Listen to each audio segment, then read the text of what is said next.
உங்கள் நலம் விரும்பி ஆஸ்ட்ரோ ராஜகுமாரியின் இனிய வணக்கம். ஸ்ரீ காலபைரவரின் கருணையினாலும் அருளாலும் நோய் நொடி இல்லாமல் உங்கள் இல்லங்களில் எப்பொழுதும் இன்பம் பொங்கட்டும் என்று ஸ்ரீ காலபைரவரை வேண்டி வணங்கிக் கொள்கிறேன். இன்று நாம் ஜூலை மாதத்து ராசி பலன், சிம்ம ராசிக்கு எப்படி இருக்கின்றன கிரகங்கள், என்ன பலனை தரப்போகின்றன என்பதை பற்றி தான் நம்ம இங்கே பார்க்க போகிறோம்.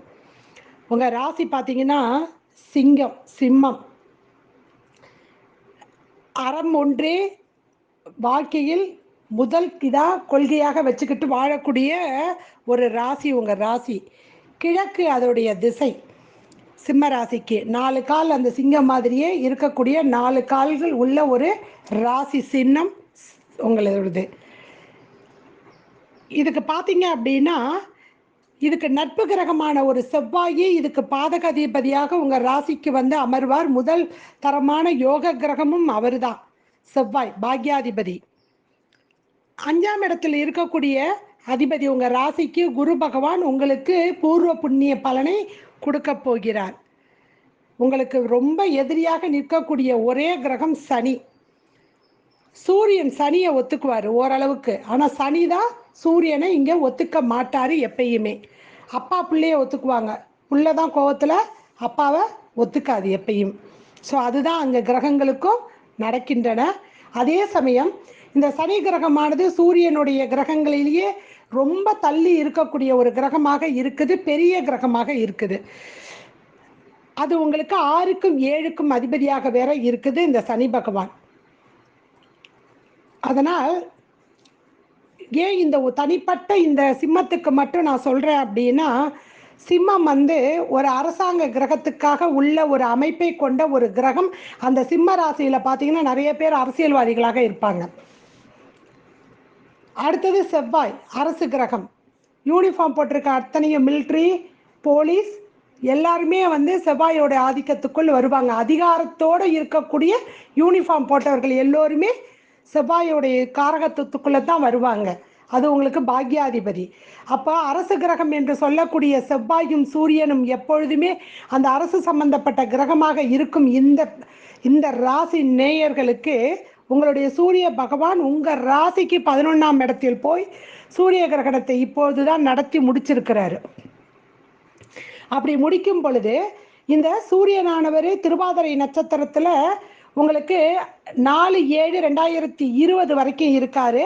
அப்புறம் பார்த்தீங்க அப்படின்னா புனர்பூச நட்சத்திரத்துக்குள்ளே என்ட்ராயிடுறாரு. 5/7/2020 புனர்பூச நட்சத்திரத்துக்குள்ளே உங்களுக்கு 5க்கும் 8க்கும் அதிபதியில் உங்கள் ராசி அதிபதி நுழையும் அந்த காலகட்டத்தில் உங்களுக்கு குழந்தைகளால் ஒரு சில பெருமைகள் சேரும். ஏன்னா குழந்தைங்க எல்லாம் இன்னைக்கு ஆன்லைனில் படிச்சுக்கிட்டு இருக்காங்க, ஆன்லைனில் எக்ஸாம் எழுதுகிறாங்க. குழந்தைகளால் பெருமை உண்டு. அதே சமயத்தில் உங்கள் ஜனன ஜாதகத்தில் உங்களுடைய 5ஆம் அதிபதி எங்கேயாவது 6, 8, 12 மறைஞ்சு நின்னாருன்னா குரு பகவான் குழந்தைகளால் அவப்பேர் அவசொல் அவமானங்கள் வருவதற்கும் வாய்ப்பு இருக்குது. அது ஜனன ஜாதகத்தில் இருக்கிறத பற்றி. ஆனால் இந்த இடத்துல அவர் உங்களுக்கு பெருமைகள் குழந்தைகள் மூலியமாக கொடுத்துருவார். ஏன்னா குரு நிற்கிறது பார்த்தீங்க அப்படின்னா உங்கள் ராசி அதிபதியோடைய நட்சத்திர சாரத்தில் நின்றுக்கிட்டு இருக்காரு. உங்கள் ராசிக்கு திரிகோணத்தில் வேற குரு பகவான் ஆட்சி வக்கரமாக இருந்து உங்களுடைய லாபஸ்தானத்தை பார்க்குறாரு. அப்போ 5ஆம் அதிபதியான குழந்தை லாபத்தை பார்க்கும் பொழுது குழந்தைகளால் லாபம் உண்டு. ஆனால் ஜனன ஜாதகத்திலையும் கொஞ்சம் சொல்லணும். ஏன்னா கோச்சாரம் உங்களுக்கு எப்படின்னா, ஜனன ஜாதகம் நம்ம இப்போ நடந்து போகிறோம், அது நம்ம தசாபுத்திகள் நம்ம நடந்து போய்கிட்டு இருக்கிறோம். கோச்சாரம் நல்லா இருந்ததுன்னு வச்சுக்கிங்க, நமக்கு ஏசி கார்லேயே லிஃப்ட் கிடைக்கும். கோச்சாரம் மட்டும் நல்லா இல்லைன்னு வச்சுக்கிங்க, வர வேண்டிய பஸ்ஸும் வராது. அந்த மாதிரி தான் கோச்சாரம். அன்னைக்கு கிரக நிலைகள் எப்படி இருக்குதோ அதை வச்சு தான் அதோடைய ஆதிக்கத்தை செலுத்தும் இந்த தசாபுத்திகள் மேலே. அதை வச்சு தான் சொல்ல முடியும் ஒரு தனிப்பட்ட மனிதருக்கு. அப்படி தாங்க. அப்படி இருக்கக்கூடிய இந்த காலகட்டத்தில் அரசியல்வாதிகளை பொறுத்த வரைக்கும் நல்ல ஒரு அமைப்பாகவே இருக்கிறது. அதே நேரத்தில் உங்களுக்கு சுகஸ்தான அதிபதியும் 9ஆம் அதிபதியான செவ்வாய் பகவான் உங்களுக்கு 5க்கும் 8க்கும் அதிபதியான சாரத்தை, அதாவது 5க்கும் 8க்கும் அதிபதியானவருடைய வீட்டில் போய் உட்காந்து 6க்கு 7க்கும் அதிபதியான சனியோடைய நட்சத்திர சாரத்தை ஏறி அமரும் பொழுது 8ஆம் இடத்தில் தாய் தந்தை உடல்நிலையில் கொஞ்சம் கவனம் தேவை. சனி 3ஆம் பார்வையா வேற பார்க்குறாரு. 6ஆம் அதிபதி ருணா ரோக சத்ராதிபதி. 6ல் சனி இருக்கும் பொழுது எதிரிகள் நிற்க மாட்டாங்க. அரசியல்வாதிகளுக்கு பொற்கால மாதம் இது. ஆனால் இந்த சனியானவர் 3ஆம் பார்வையாக இருக்கும் பொழுது தாய் தந்தைகளுடைய உடல்நிலையில் ருணா ரோக சத்திரத்தை ஏற்படுத்திடுவார். ஏன்னா 4க்கும் 9க்கும் அதிபதி செவ்வாய், சனி சாரம். சனி 11ஆம் இடம் லாபஸ்தானத்தில் இருக்க ராகு பகவானை பார்க்குறாரு. இங்கே 6ஆம் இடம் ருணம் ரோக சத்துருக்கு அங்கே வேலை இல்லை. அப்போ வியாதிகளையோ இல்லை உங்களுக்கு கடனையோ கொடுக்கணும் இந்த செவ்வாய் சனி. ஆனால் சனி வக்கரமாகி உட்காந்துருக்காரு. ஆட்சி வக்கரமாக உங்களுடைய ராசி அதிபதியோடைய சாரத்தில் அவர் உட்காந்துருக்காரு. சூரியனுடைய சாரத்தில் எக்ஸாக்டாக குரு நீச்சமாகிற அந்த பாதத்தில் உட்காந்துக்கிட்டு இருக்காரு இந்த மாதம் முழுவதும் சனி பகவான். அப்படி அமரும் பொழுது 3ஆம் பார்வையாக பார்க்கும் பொழுது எங்கே உங்களுக்கு கை வைப்பார் அந்த இடத்துல அப்படின்னா தாய் தந்தையுடைய உடல்நல சுகத்தில் கை வைப்பார். உங்களுக்கு எங்கே கை வைப்பார்னா கோபத்தினால் நீங்கள் அசிங்கப்படுற மாதிரி நடக்கும். கோபப்படாதீங்க. செவ்வாய் சனிசாரம் இது பண்ணி எடுத்திருக்காரு. அதனால் கோவப்படுற மாதிரி எந்த சூழ்நிலையிலும் பப்ளிக்கு செலிப்ரிட்டியாக யார் இருக்கிறீங்களோ, அது அரசியல்வாதிகளாக இருக்கட்டும் இல்லை சினிமா துறையில் யார் பப்ளிக்காக சொற்பழிவார மதவாழ் யாராக வேணாலும் இருக்கட்டும், ஒரு 100 பேருக்கு தெரிகிற ஒரு பர்சனாக வந்துட்டீங்கன்னா உங்கள் கோபத்தை பப்ளிக்கில் தயவு செஞ்சு காட்டாதீங்க. அப்படி காட்டினீங்கன்னா செவ்வாய் 4ஆம் பார்வையாக ராகுவை பார்த்துட்டு இருக்காரு. மீடியாவில் போட்டு கிளிப்பாங்க. அதனால் தயவு செஞ்சு கொஞ்சம் பொறுமையை கடைப்பிடிங்க. ஒன்றா ஏன்னா பூர்வ புண்ணியாதிபதி அவரே 8ஆம் இடத்து அதிபதியாகவும் இருக்கிறதுனால குரு ஆட்சி பத்திரமாக வேற நிற்கிறாரு. அதனால் கொஞ்சம் கவனத்தோடு இருங்க. அரசியல்வாதிகளும் சரி இல்லை மத தலைவர்கள் எல்லோருமே அப்போ இருக்கணும். திரைப்படத்துறையில் இருக்கிறவங்களுக்கு சுக்கிரன் பார்த்தீங்க அப்படின்னா அவர் வக்கர நிவர்த்தி ஆகிறாரு. அப்படி வக்ர நிவர்த்தி ஆகும் பொழுது 25/6 அவர் வக்ர நிவர்த்தி ஆயிடுறாரு சுக்கிர பகவான். ஆட்சியாக 10ஆம் இடத்தில் தொழில் ஸ்தானத்தில் இருக்கும் பொழுது தொழில் மூலியமாக தொழில் செய்பவர்களுக்கு ஒரு வருமானம் வருவதற்கான வாய்ப்பு இருக்கு. அதே சமயத்தில் திரைப்படத்துறையினர் இருக்கிறவங்களுக்கு கொஞ்சம் நீங்கள் போய் இப்போ நீங்கள் வராத கடன் நீங்கள் போய் கேட்டிங்கன்னா சேரும் உங்களுக்கு. அதனால் கொஞ்சம் போய் கேளுங்க. அவங்கக்கிட்ட கேட்டால் அது வருவதற்கான வாய்ப்புகள் அங்கே இருக்குது. ஏன்னா குருவுடைய பார்வையில் நீங்கள் உங்களுக்கு 9ஆம் அதிபதி பாக்யாதிபதி இடத்துல குருவின் பார்வை இருக்குது. சரிங்களா? அடுத்தது குருவின் பார்வை உங்களுடைய லாபஸ்தானத்தில் இருக்குது. அப்போ கண்டிப்பாக கிடைக்கும். இன்னொன்று குருவின் பார்வை உங்கள் ராசி மேலேயே இருக்குது. அப்போ நல்லது நடக்குமா நடக்காதா? கண்டிப்பாக நடக்கும். அதனால் போய் கேட்டால் கிடைக்கும். அழுகிற பிள்ளைக்கு தான் பால் கொடுப்பாங்க அம்மாவே. அதனால் போய் கேளுங்க. அந்த கடன் சேர்வதற்கான வாய்ப்பு அதிகமாக இருக்குது. குழந்தைகளை பொறுத்த வரைக்கும் கொஞ்சம் படிப்பில் இதிலெல்லாம் கொஞ்சம் கோபங்கள் அதிகமாக இருக்கும். ஏன்னா குருவும் உங்களுடைய ராசி அதிபதியோட சாரத்திலே உட்கார்றாரு. 5ஆம் அதிபதி உங்கள் ராசி மேலே உட்காரும் பொழுது நம்ம மேலே தப்பே இல்லைனாலும் குழந்தைங்க சண்டை போடும், சொல்கிற பேச்சு கேட்காது. அதனால் கொஞ்சம் விட்டுடுங்க அதை. குழந்தைங்கள ரைட்டு நீ இப்படி தான் ரைட்டு இந்த மாதம் இப்படி தான் இருக்கும் இதுங்க அப்படின்னு சொல்லிட்டு. ஏன் அப்படின்னா புதனும் பாருங்கள் 12/7/2020 வரைக்கும் புதன் பகவானவரும் அவர் அப்போ தான் வக்கர நிவர்த்தி ஆகுறாரு. அப்போ குருவும் புதனும் பார்த்துக்கிறாங்க. அதுக்கு பிறகு பிள்ளைகளுடைய படிப்பு அவங்களே பார்த்துக்குவாங்க. அது வரைக்கும் தான் உங்களுக்கு கொஞ்சம் போராட்டம். அது வரைக்கும் தான் கொஞ்சம் கவனிக்கணும் அவங்கள. ஏன்னா சமசத்தமாக பார்வையில் லாபத்தில் இருந்து புதன் புத்திகாரகன் 5ஆம் இடத்தை பார்க்கும் பொழுது பூர்வ புண்ணிய பலம் உங்களுக்கு கிடைக்குது. அதே சமயத்தில் குழந்தைகளுக்கான பாவமாக அது இருப்பதனால் அந்த இடத்துல உங்களுக்கு புதன் பகவான் பார்ப்பதனாலையும் அவர் வக்ர நிவர்த்தி அடைந்து ராகு புதன் சேர்ந்து அந்த இடத்த பார்க்கறதுனால ஏற்கனவே கேது அங்கே இருக்கிறதுனால ராகு வீரியக்காரகன் புத்திகாரகனும் வீரியக்காரகனும் சேரும் பொழுது என்னதான் குழந்தைக்காரகன் அங்கே ஆட்சி வக்ரமாக இருந்தாலும் நல்ல பலனை உங்களுக்கு கொடுத்துட்டு போவாங்க. கவலைப்பட வேண்டாம். கணவன் மனைவி ஒற்றுமைகள் அப்படின்னு பார்க்கும் பொழுது சிறு சிறு சண்டை சச்சரவுகள் இருந்து கொண்டே இருக்கும்.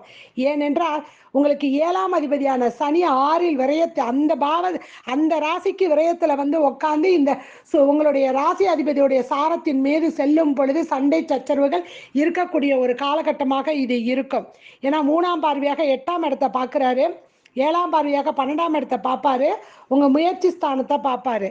அப்படி பார்க்கும் பொழுது 6ஆம் இடத்தில் இருந்துகின்ற அந்த சனி பகவான் பார்க்கும் பொழுது உங்களுக்கு உங்கள் முயற்சியில் கொஞ்சம் தாமதம்னாக வேலை நடக்கும். 12ஆம் இட விரயத்தில் வந்து சனி பகவான் பார்க்கும் பொழுது கொஞ்சம் உங்களுக்கு இந்த தூக்கம், ஏதாவது சிந்தனைகள், தூக்கம் குறையும், சிந்தனைகள் ஓடிக்கொண்டே தூக்கம் வராமல் இருக்கும்.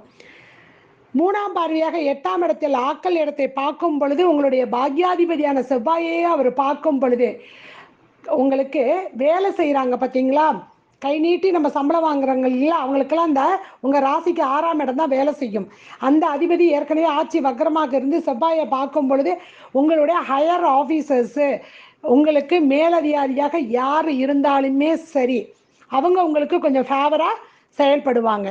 ஏன்னா உங்களுக்கு பாக்கியத்தை கொடுக்கக்கூடிய அந்த செவ்வாய் பகவானவர் உங்கள் 6ஆம் அதிபதியுடைய நட்சத்திர சாரம் ஏறும் பொழுது, அவர் பார்வையில் இருக்கும் பொழுது, செவ்வாயும் சூரியனும் நட்பு கிரகமாக முதல் தரமான ஒரு யோகத்தை தரக்கூடிய செவ்வாய் உங்கள் ராசிக்கு இருப்பதனால், 2ஆம் தர யோகத்தை கொடுக்கக்கூடிய குரு சூரியன் இருப்பதனால, குருவோடைய குரு நிற்கிற நட்சத்திரத்துக்கு வேதை நட்சத்திரத்தில் செவ்வாய் பகவான் இருந்தாலும் கூட உங்களுடைய ஹையர் ஆஃபீஸரோட சப்போர்ட் இந்த மாதம் முழுசும் உங்களுக்கு இருக்கும்.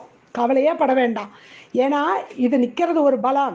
அடுத்தது சூரிய பகவான் வந்து 16/7 வந்து உட்காந்துடுறாரு இல்லைங்களா கடகத்தில். அப்போ 7ஆம் சம சத்தமாக பார்வையாக சூரியனும் சனியும் சந்திச்சுக்குவாங்க. சூரியன் நிற்கிறது, சனி நிற்கிறது சூரியனுடைய நட்சத்திரத்து மேலே நிற்கிறாரு. அங்கே போய் பார்த்தீங்கன்னா குருவோட நட்சத்திரத்தில் இருந்துட்டு அடுத்து சனியோட நட்சத்திரத்துக்குள்ளே சூரியன் வந்துடுவார். அப்போ 2 பேரும் நட்சத்திர பரிவர்த்தனையாக அமரும் பொழுது நல்ல ஒரு பலனை கொடுத்துட்டு போயிடுவாங்க. 19/7/2020 பூசத்துக்குள்ளே என்ட்ராகிறாரு சூரியன். அப்போ 2 பேரும் சார பரிவர்த்தனை நடக்கும் பொழுது எப்படி இருப்பாங்க, உன் இடத்துல நான், என் இடத்துல நீ. சனி அங்கே போகும் பொழுது மன போராட்டம், ஈகோ இது இருக்கும். ஆனால் அதை கொஞ்சம் உடச்சிட்டு நீங்கள், ஏன்னா சனி சந்திரன் இணைவும் பொழுது உங்களுக்கு சந்திரன் வீட்டுக்குள்ள சனியும் சனி வீட்டுக்குள்ள சூரியனும் இங்கே என்ட்ராகும் பொழுது கொஞ்சம் வந்து அந்த சார பரிவர்த்தனையில் அங்கே இருந்து வேலை செய்யும் பொழுது கொஞ்சம் ஈகோவை விட்டுட்டிங்கன்னா, நீங்கள் வேலை செய்கிற இடத்துலையும் சரி, தொழிலதிபராக இருந்தாலும் சரி, கணவன் மனைவியாக இருந்தாலும் அதை கொஞ்சம் தள்ளி விட்டுட்டு நீங்கள் இருந்தீங்கன்னா ரொம்ப சூப்பராக உங்களை நீங்கள் சரிப்படுத்திக்கிட்டீங்கன்னா ரொம்ப சூப்பரான காலகட்டங்க. இதுதாங்க சுய பரிகாரம். ஜோதிடர் இதை மட்டும்தான் சொல்ல முடியும். இந்த இடத்துல இது பிரச்சனை, நீ உங்களை மாற்றிக்கிங்க.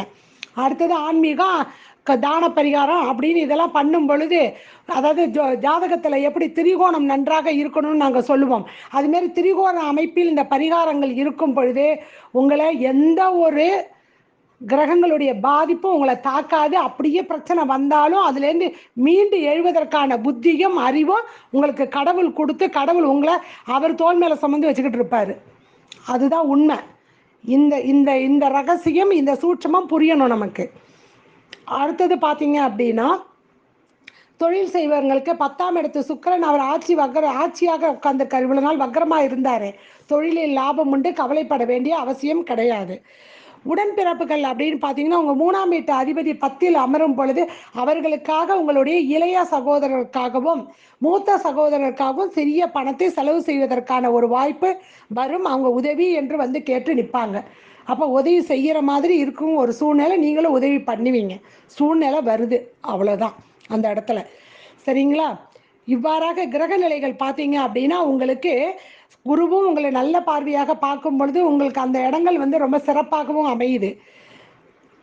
இந்த காலகட்டத்தில் நீங்கள் பார்த்தீங்க அப்படின்னா குளிர்ச்சியான, ஏன்னா சூரியன் உஷ்ணமான ஒரு கிரகம், அது நீர் ராசிக்குள்ளே போய் 12ல் விரயத்தில் நிற்கும் பொழுதும் சரி, இல்லது உங்களுக்கு 11ஆம் இட லாபஸ்தானத்தில் புதனுடைய தன்மையில் போய் அது நிற்கும் பொழுதும் சரி, உங்களுடைய உடம்பை கொஞ்சம் நீங்கள் குளிர்ச்சியாக குளிர்ச்சியான சாப்பாட்டை எடுத்துக்கணுங்க.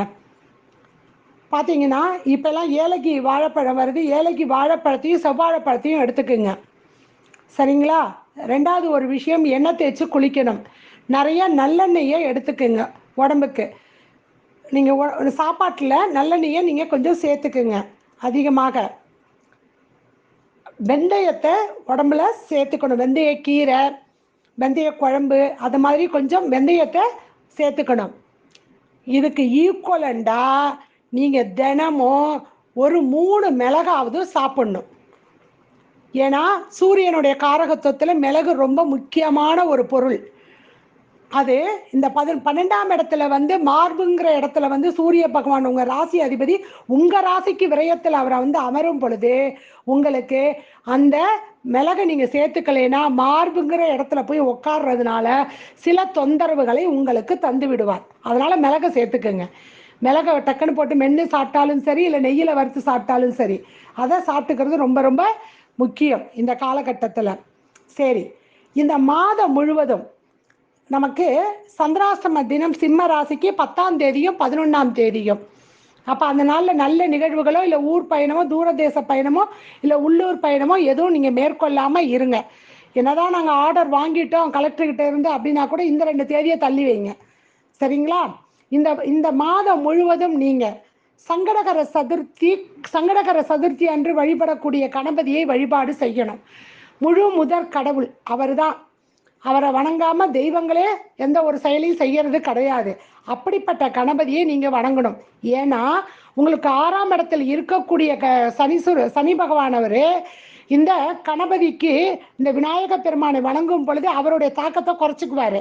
அப்படிதான் அவர் சொல்லியிருக்காரு விநாயக பெருமான்.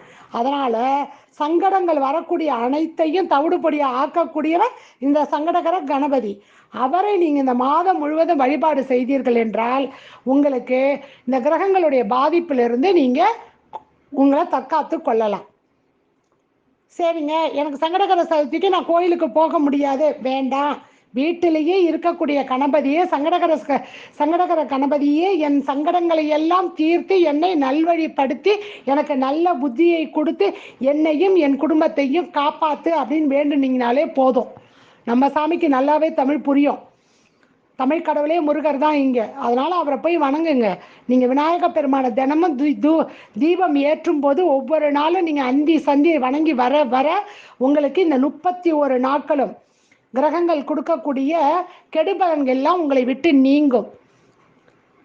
உங்களுக்கு அந்த கணபதி இந்த வீடியோவில் வரும். அதை ஸ்க்ரீன்ஷாட்டு கூட நீங்கள் எடுத்து வச்சுட்டு வணங்கலாம். இல்லை அப்பப்போ பார்த்துட்டு மனசுக்குள்ளே சொல்லிக்கலாம். ஸோ நம்ம மனம்தான் என்ற ஆலயமாக, அந்த மனம் என்ற ஆலயத்தை புரிந்து கொள் அப்படிங்கிறதுக்கு தான் இறைவன் நடத்துகிற ஒரு பெரிய திருவிளையாடல் இந்த கோயிலெல்லாம் நடசாத்தி இருக்கிறதுக்கான காரணம் கூட நான் என்றது உண்டு.